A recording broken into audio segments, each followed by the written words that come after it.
Apakah Anda percaya ini? Zat anti penuaan paling kuat di planet ini tidak terkunci dalam krim mewah, tidak berasal dari suntikan mahal di klinik kecantikan, dan tidak ada hubungannya dengan perawatan selebriti terbaru. Zat ini sudah ada di dalam diri Anda saat ini, bekerja diam-diam untuk Anda setiap detik Anda hidup, namun hari demi hari tanpa sengaja, sebagian besar dari kita melemahkannya, membebaninya, dan perlahan-lahan menguras kekuatannya, tanpa menyadari apa yang sedang kita lakukan. Selamat datang di pelajaran hidup. Saya Yen An, dan saya sangat bersyukur bisa duduk bersama Anda selama beberapa menit untuk menjelajahi cara berbeda dalam memandang tubuh dan kesehatan Anda. Di sini kita tidak sekadar mengejar tren berikutnya. Kita melambat, melihat apa yang sedang ditemukan oleh sains sejati, dan menerjemahkannya menjadi sesuatu yang benar-benar dapat Anda gunakan dalam kehidupan sehari-hari. Hari ini kita akan berbicara tentang sel punca, apa yang sekarang disebut oleh banyak peneliti sebagai kunci emas kedokteran regeneratif modern, dan apa yang saya suka anggap sebagai kode keremajaan asli tubuh Anda. Kisah yang saya bagikan kepada Anda ini dibangun berdasarkan penelitian dan pengalaman klinis dari Dr. George X, seorang dokter kedokteran fungsional yang dihormati di Amerika Serikat, dengan lebih dari 20 tahun pengalaman kerja langsung dengan pasien. Beliau telah menerbitkan banyak hal tentang perbaikan jaringan, peradangan kronis, dan penuaan sel, serta telah menggunakan pendekatan berbasis sel punca untuk membantu tubuh membangun kembali setelah cedera serius. Yang penting bagi Anda adalah ini, Anda tidak perlu menjadi jutawan, Anda tidak perlu bepergian ke luar negeri, dan Anda tidak perlu melangkah ke laboratorium futuristik yang mahal untuk mulai bekerja dengan prinsip dasar yang sama. Metode ini sangat ramah di kantong, dan bisa Anda lakukan dari rumah. Dalam video ini Anda akan belajar mengapa sel punca mungkin merupakan alat anti penuaan yang paling diremehkan di bumi, dan yang lebih penting lagi, bagaimana Anda dapat mulai melindungi dan mengaktifkannya secara alami, aman, dan dengan cara yang sesuai dengan kehidupan normal yang sibuk. Sebelum kita menyelam lebih dalam, jika Anda ingin terus berjalan, di perjalanan ini untuk benar-benar memahami tubuh, energi, dan kesehatan Anda, luangkan 1 detik untuk menekan tombol berlangganan.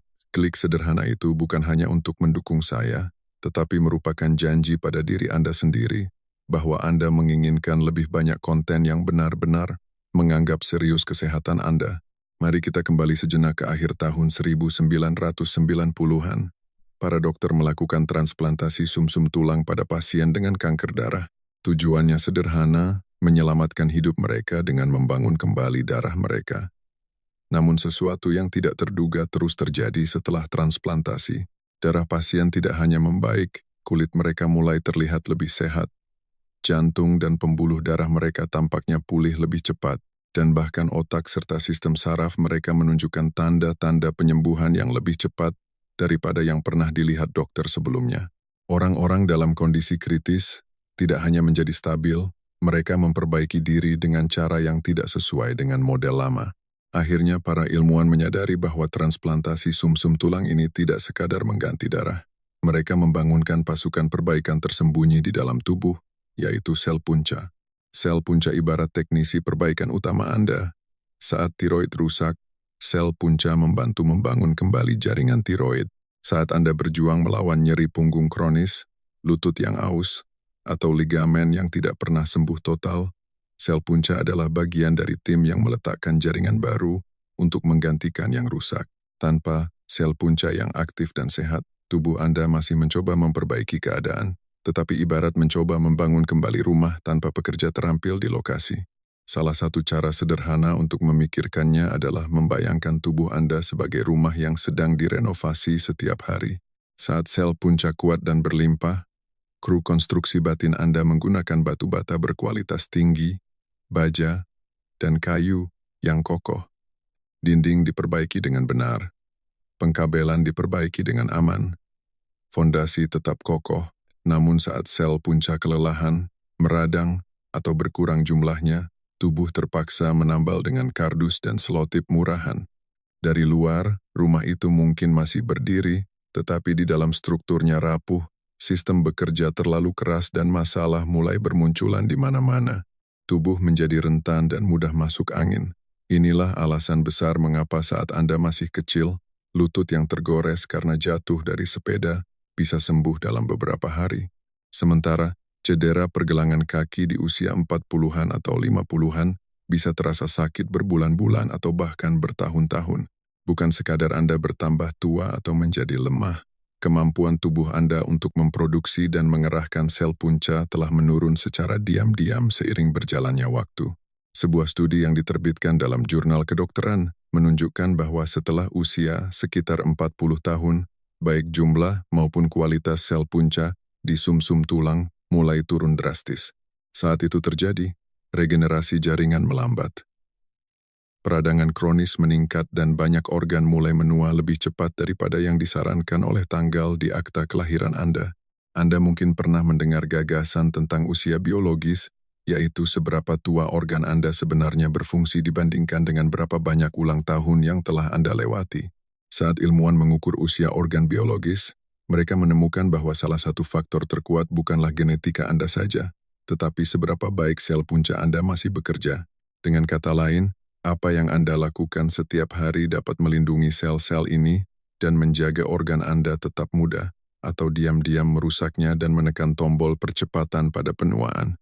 Sekarang, inilah bagian yang banyak orang lewatkan. Sebelum Anda berpikir untuk mengaktifkan sel punca, Anda harus berhenti merusaknya terlebih dahulu. Setiap hari, makanan olahan, gula rafinasi, minyak industri, stres kronis, udara berpolusi, dan kurang tidur menyerang sel-sel Anda dengan peradangan dan stres oksidatif. Mari kita lihat kebiasaan sehari-hari kita. Gorengan renyah yang sangat menggoda di pinggir jalan, es kopi susu gula aren yang manis di sore hari, hingga budaya begadang sambil menggulir layar ponsel tanpa henti. Semua ini adalah musuh nomor satu bagi sel punca Anda. Di bawah tekanan peradangan jangka panjang, sel punca tidak hanya menurun, mereka menua sebelum waktunya, menjadi disfungsional, dan akhirnya kehilangan kemampuan untuk memperbaiki. Itulah sebabnya, beberapa orang merasa kesehatan mereka jatuh ke jurang di usia 30-an atau 40-an, meskipun mereka belum tua menurut definisi normal. Kabar indahnya adalah bahwa Anda dapat mulai mengubah ini dari dalam keluar dengan pilihan harian. Anda tidak perlu menunggu sampai ada sesuatu yang benar-benar rusak. Anda dapat belajar melindungi dan dengan lembut membangunkan sistem sel punca Anda jauh sebelum Anda mempertimbangkan suntikan atau prosedur medis besar. Mari kita telusuri beberapa cara yang didukung sains untuk melakukannya. Alat yang tidak memerlukan laboratorium. Hanya tubuh, sedikit kesabaran, dan kemauan untuk membangun kebiasaan baru. Cara pertama adalah apa yang saya sebut puasa jangka pendek yang cerdas. Saat Anda menahan diri dari makanan untuk jumlah waktu yang tepat, tubuh Anda menyalakan proses kuat yang disebut autofagi. Bayangkan autofagi sebagai pembersihan mendalam. Di tingkat sel, tubuh Anda mengidentifikasi bagian yang rusak, protein yang salah lipat, dan komponen yang rusak, membersihkannya, dan mendaur ulang apa yang bisa digunakan kembali. Konsep ini sebenarnya sangat dekat dengan budaya kita melalui puasa. Baik itu puasa sunnah hari Senin dan Kamis atau puasa di bulan suci, ini bukan hanya ibadah spiritual, tetapi juga cara ilmiah untuk membuang sampah seluler. Beberapa penelitian menunjukkan bahwa berpuasa sekitar 24 jam yang diikuti dengan makan kembali yang tepat dapat meremajakan sel punca tertentu dalam sistem darah. Namun puasa bukanlah permainan semakin banyak semakin baik. Pendekatan yang lembut dan realistis bekerja lebih baik bagi banyak orang, seperti menjaga jendela makan harian Anda sekitar 9 hingga 10 jam. Saat tubuh Anda beralih dari mode bertahan hidup ke mode perbaikan, sel punca Anda akhirnya mendapatkan ruang yang mereka butuhkan untuk melakukan pekerjaan mereka. Cara kedua adalah makan dengan cara yang melindungi sel punca, yaitu lebih sedikit makanan ultraproses dan lebih banyak antioksidan nyata. Sel punca sangat sensitif terhadap peradangan dan stres oksidatif. Bayangkan sel punca Anda sebagai benih yang berharga. Anda tidak akan menanam benih langka di tanah yang dipenuhi sampah dan direndam bahan kimia dan berharap hutan akan tumbuh. Dalam bahasa makanan, itu berarti mendasarkan makanan Anda pada tanaman utuh yang berwarna-warni dan lemak sehat. Daripada diet gaya barat yang mungkin terasa asing, mari kita terjemahkan ke piring lokal kita. Piring yang diisi dengan sayur-sayuran segar, ikan laut yang kaya omega 3, tempe dan tahu sebagai sumber protein nabati yang sangat baik. serta buah-buahan lokal. Senyawa dalam makanan ini membantu menetralkan radikal bebas dan mendukung pabrik tenaga kecil di dalam sel Anda. Tubuh Anda tidak dapat membangun kembali apa yang tidak memiliki bahan untuk itu. Asam amino dari protein adalah batu bata untuk tulang rawan, kulit, dan otot. Cara ketiga adalah mengingat bahwa lemari dapur Anda sebenarnya adalah apotek. Banyak orang menghabiskan banyak uang untuk suplemen, sambil mengabaikan obat yang bersembunyi di depan mata di dapur mereka sendiri. Kunyit, jahe, bawang putih, bawang merah, bahan-bahan sehari-hari ini dikemas dengan molekul anti-inflamasi dan antioksidan. Ini adalah rahasia jamu tradisional kita yang telah diwariskan turun-temurun. Kurkumin, senyawa kuning cerah dalam kunyit, adalah salah satu contoh yang telah dipelajari kemampuannya untuk menenangkan jalur peradangan, menciptakan lingkungan yang lebih mendukung bagi sel punca untuk bertahan hidup. Anda tidak perlu menghafal bahan kimianya. Ketahuilah ini, jika tubuh Anda adalah tanah, bumbu dapur adalah tanaman yang membantu menarik racun dari tanah dan mengembalikan keseimbangan. Saat Anda memasak dengannya secara teratur, Anda diam-diam membuat hidup lebih mudah bagi sel punca Anda. Cara keempat adalah jenis gerakan yang tepat, bukan hukuman tanpa akhir, tetapi pelatihan yang disengaja yang membangunkan sistem perbaikan Anda. Olahraga adalah bentuk stres terkontrol yang memberitahu tubuh bahwa kita perlu beradaptasi dan menjadi lebih kuat. Latihan kekuatan dan upaya intensitas tinggi moderat dapat meningkatkan sel punca yang beredar, yang membantu memperbaiki otot, tulang, dan pembuluh darah. Tetapi jika Anda mendorong diri Anda sendiri ke tanah dengan berolahraga keras saat kelelahan, kurang makan, atau kurang tidur, stres yang sama menjadi beracun. Untuk sebagian besar orang dewasa yang sibuk, rutinitas yang realistis dan kuat mungkin adalah 3 sesi kekuatan ringan hingga sedang per minggu, 2 atau 3 kali jalan cepat selama 30 hingga 45 menit, dan peregangan harian. Jangan pernah meremehkan jalan cepat yang sederhana karena itu menggerakkan darah, membawa oksigen, dan menciptakan lingkungan yang mendukung regenerasi. Cara kelima adalah menggunakan hawa dingin sebagai bumbu, bukan gaya hidup. Mandi air dingin telah menjadi tren karena dapat mengontrol peradangan dan mengaktifkan mekanisme perbaikan tertentu. Tetapi dingin adalah rangsangan yang kuat dan tidak setiap tubuh meresponsnya dengan baik. Jika tangan dan kaki Anda selalu dingin, atau Anda mudah lelah dan sering masuk angin, paparan dingin yang intens mungkin membuat Anda merasa lebih buruk. Jika Anda penasaran, Anda bisa bereksperimen dengan mengakhiri mandi hangat biasa Anda dengan 30 hingga 60 detik air yang lebih dingin. Perhatikan bagaimana tidur dan energi Anda merespons selama beberapa hari. Cara keenam adalah panas, yang anehnya terlalu sedikit didapatkan oleh kebanyakan manusia modern dalam bentuk terapeutik. Sesi sauna atau mandi air hangat mengekspos tubuh pada stres panas yang terkontrol, yang memicu produksi protein pelindung. Anda dapat menganggap protein ini seperti pengawal kecil yang membantu melindungi sel-sel dari kerusakan. Pengobatan tradisional timur telah lama mengajarkan bahwa dingin menghalangi sirkulasi dan menyebabkan rasa sakit, sementara kehangatan memulihkan gerakan dan kehidupan. Kebijaksanaan itu sejalan dengan apa yang sekarang kita pahami tentang sirkulasi dan perbaikan jaringan tubuh. Mandi air hangat sederhana atau penggunaan uap herbal dapat membantu tubuh Anda berkeringat, rileks, dan melancarkan peredaran darah dengan sangat baik. Cara ketujuh adalah terapi sel punca yang paling diremehkan namun sepenuhnya gratis, yaitu tidur dan ritme sirkadian Anda. Selama tidur nyenyak, tubuh Anda melepaskan hormon pertumbuhan dan melatonin. Ini adalah 2 sinyal utama yang memberitahu sel-sel tubuh bahwa sekarang adalah waktu yang tepat untuk memperbaiki, mendetoksifikasi, dan membangun kembali. Sayangnya, budaya modern kita sering menormalisasi kebiasaan begadang. Kita sering menghabiskan larut malam dengan menggulir layar ponsel tanpa henti. Bahkan 1 malam kurang tidur dapat mengganggu sinyal-sinyal perbaikan ini. Kebiasaan buruk ini akan membuat Anda merasa lebih meradang, tubuh terasa pegal, dan lebih lambat untuk pulih dari kelelahan. Jika Anda benar-benar peduli untuk tetap awet muda dari dalam keluar, sudah saatnya untuk memperlakukan tidur sebagai janji temu yang tidak bisa ditawar dengan diri Anda sendiri. Itu mungkin berarti bertujuan untuk tidur sebelum jam 11 malam.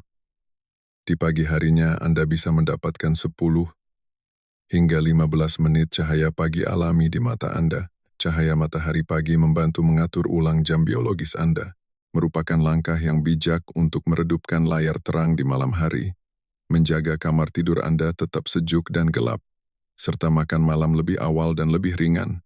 Dengan begitu, tubuh Anda tidak menghabiskan energi untuk mencerna makanan berat di tengah malam, melainkan memfokuskan energi tersebut untuk memperbaiki sel punca. Berikan waktu beberapa minggu untuk konsisten dengan rutinitas ini, dan Anda mungkin akan melihat perubahan nyata pada kulit yang lebih cerah, suasana hati yang lebih baik, berat badan yang stabil, dan bahkan rasa sakit kronis yang mulai mereda. Cara ke-8 adalah menggunakan cahaya merah dan inframerah dekat bersama dengan mikronutrien utama sebagai sekutu diam-diam bagi sel punca Anda. Cahaya merah dalam kisaran 600 hingga 700 nanometer bekerja sebagian besar di permukaan kulit untuk merangsang produksi kolagen dan perbaikan seluler. Sementara cahaya inframerah dekat dari sekitar 700 hingga 1200 nanometer dapat menembus lebih dalam ke otot dan persendian yang pegal. Panjang gelombang ini telah dipelajari secara mendalam karena kemampuannya untuk mendukung produksi energi seluler dan mempercepat perbaikan jaringan yang rusak. Bersamaan dengan terapi cahaya, tubuh Anda sangat membutuhkan mikronutrien seperti vitamin D, magnesium, seng, dan selenium. Nutrisi-nutrisi ini sangat penting untuk menjalankan proses kekebalan dan metabolisme yang secara tidak langsung melindungi lingkungan tempat sel punca hidup. Senyawa pelengkap seperti N-asetilsistein membantu tubuh memproduksi glutathione, yang oleh banyak ilmuwan sering disebut sebagai antioksidan utama pelindung sel. Ingatlah bahwa semua ini bukanlah pil ajaib instan, melainkan alat perbaikan pendukung. Bahkan pekerja konstruksi yang paling terampil pun tidak dapat memperbaiki rumah yang runtuh jika Anda tidak pernah memberi mereka alat dan bahan yang tepat untuk bekerja setiap hari. Sebelum kita mengakhiri perbincangan yang mendalam ini, saya ingin memperjelas satu hal yang sangat penting agar tidak ada kesalahpahaman. Sel punca bukanlah tombol ajaib yang secara instan menyembuhkan setiap penyakit di tubuh Anda. Mereka adalah satu bagian penting dari sistem perbaikan diri yang jauh lebih besar dan sangat cerdas. Dan efektivitas kerja mereka sangat bergantung pada lingkungan yang Anda ciptakan di dalam tubuh Anda sendiri. Lingkungan ini dibentuk setiap hari melalui pilihan-pilihan kecil Anda, tingkat peradangan Anda, jenis nutrisi yang Anda asup, kualitas tidur malam Anda, paparan racun lingkungan, dan kebiasaan gerak fisik Anda. Tidak ada satupun informasi yang saya bagikan di sini yang dapat atau boleh menggantikan diagnosis dan perawatan medis yang tepat dari dokter. Jika Anda memiliki penyakit kronis yang sedang berlangsung, sedang rutin mengonsumsi obat-obatan tertentu, sedang hamil, memiliki riwayat gangguan makan, atau memiliki masalah tiroid dan hormonal yang serius, tolong bicarakan dengan profesional perawatan kesehatan yang berkualifikasi sebelum mencoba puasa panjang atau terapi fisik yang intens. Kebijaksanaan sejati berarti menggabungkan sains kedokteran modern, tanggung jawab pribadi atas tubuh sendiri, dan bimbingan profesional medis, bukan hanya memilih salah satu dan mengabaikan yang lain sama sekali. Peremajaan sejati atau konsep awet muda yang sebenarnya bukanlah tentang berpura-pura bahwa Anda tidak akan pernah menua atau menolak proses alamiah. Ini adalah tentang memastikan bahwa seiring berjalannya waktu dan bertambahnya usia, tubuh Anda masih memiliki kemampuan dan tahu persis cara memperbaiki dirinya sendiri dari dalam. Itulah yang diwakili oleh keberadaan sel punca, yaitu sistem pembaruan bawaan ajaib milik Anda sendiri. Anda sama sekali tidak perlu memulai dengan prosedur medis yang sangat mahal atau terbang ke luar negeri. Anda memulai hari ini dengan pilihan-pilihan kecil dan jelas yang Anda ulangi setiap hari sampai pilihan itu menjadi bagian dari gaya hidup dan identitas diri Anda. Mulailah dengan memilih makanan yang mengurangi peradangan dalam tubuh, memilih untuk menghargai waktu istirahat dan tidur Anda, memilih untuk rutin menggerakkan tubuh Anda dengan penuh kesadaran, melangkah keluar rumah di bawah hangatnya sinar matahari pagi, dan mengambil napas yang sedikit lebih dalam alih-alih terus terburu-buru melewati setiap momen berharga dalam hidup. Sekarang saya ingin bertanya langsung kepada Anda. Anda akan memilih untuk mengubah kebiasaan apa pertama kali mulai besok pagi? Apakah Anda akan mencoba mematikan layar ponsel dan tidur lebih awal malam ini? Atau mungkin menambahkan sedikit racikan kunyit dan jahe? ke dalam minuman hangat Anda. Tolong luangkan waktu sejenak untuk menuliskan jawaban, pengalaman, dan cerita Anda di kolom komentar di bawah. Cerita perjalanan kesehatan Anda sangat berarti dan bisa menjadi motivasi yang luar biasa bagi komunitas kita. Dan pertanyaan-pertanyaan Anda sangat membantu membentuk topik penting apa yang akan kita jelajahi bersama selanjutnya di saluran ini. Jika video ini memberi Anda setidaknya satu wawasan baru yang bermanfaat atau memberikan rasa harapan baru tentang potensi penyembuhan tubuh Anda sendiri, saya akan sangat menghargai jika Anda mau berlangganan saluran pelajaran hidup ini. Silakan tekan tombol suka dan bagikan video ini kepada keluarga, teman, atau orang-orang terkasih yang benar-benar ingin Anda lihat selalu sehat dan bahagia. Ingatlah selalu bahwa kesehatan yang bertahan lama dan usia biologis yang lebih muda tidak pernah diciptakan oleh satu keputusan dramatis yang instan, melainkan oleh pilihan-pilihan sederhana yang dipraktikkan dengan benar, sabar, dan penuh kasih sayang dari hari ke hari. Terima kasih telah menemani saya hari ini, dan sampai jumpa di pelajaran hidup berikutnya.